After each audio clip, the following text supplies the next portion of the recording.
Okay, so now all four tires have been adjusted to roughly 10 psi.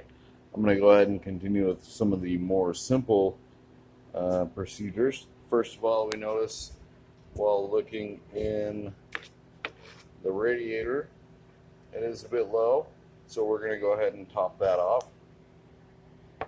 Make sure you're using the approved coolant.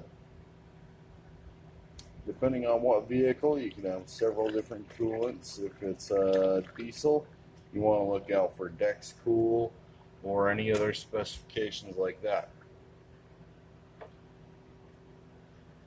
And let's see, do we have a good top off there? Yeah, it looks like we are golden to the top. So then I'm going to make sure I replace that radiator cap as soon as possible. That way it doesn't get displaced or lost. Alright, so we have that on there. The next thing I'm going to do is jump over to the air filter, which is going to be on the back of this Polaris Ranger. And I didn't have time to show you how this opens up, but this front clip actually buttons in right here on both sides using these rubber straps. So you just simply pull those to the side and lift it up. And got it propped up with a broom. I wouldn't recommend that, but it is what I have to use, so that's what I'm using today. And also just double check on the battery. We're running at about 13.2 volts. It started at 11.2, so we're getting pretty good there. Alright, so here's the air filter. Now, I've already gone ahead and lifted up the bucket, or the, I guess you'd call this a truck bed or a dump bed.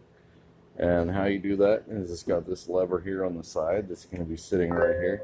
You just simply lift that up, and it lifts that up for you. Alright, so now we get inside here, and you just pop these latches and expose the air filter. Oh, I don't know if you can see that, these latches right here. There's one on top, one on bottom. And that's our air filter. You can see that line right there, indicates that it's been pretty well used. Personally, I'd replace this with a high flow air filter, just because I know what it saves in fuel economy. But we're going to go a little old school, and at the very least we're going to spray this out. Now, in spraying out any air filter, I know it's not commercially recommended anymore. Replacement is always a way to go, especially with a high flow. But when spraying it out, I'm going to go ahead and grab that air chuck off of our roll cart here.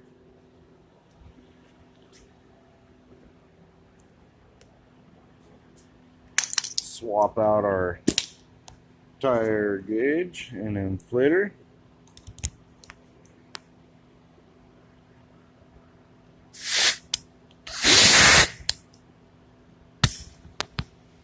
Alright, so now we're good to go with the air chuck again. Now the key thing when spraying out any air filter, whether you're cleaning a K&N air filter or just trying to reuse or get a little more mileage out of your old air filter like we are today, is to spray it out from the inside out. You don't want to spray it outside in, because then you're just going to spray all that clogged material right into the filter element, and that's not going to be any good for you. So you actually spray it out from the inside out. I'm going to go ahead and do that, and then I'll replace it here in a minute.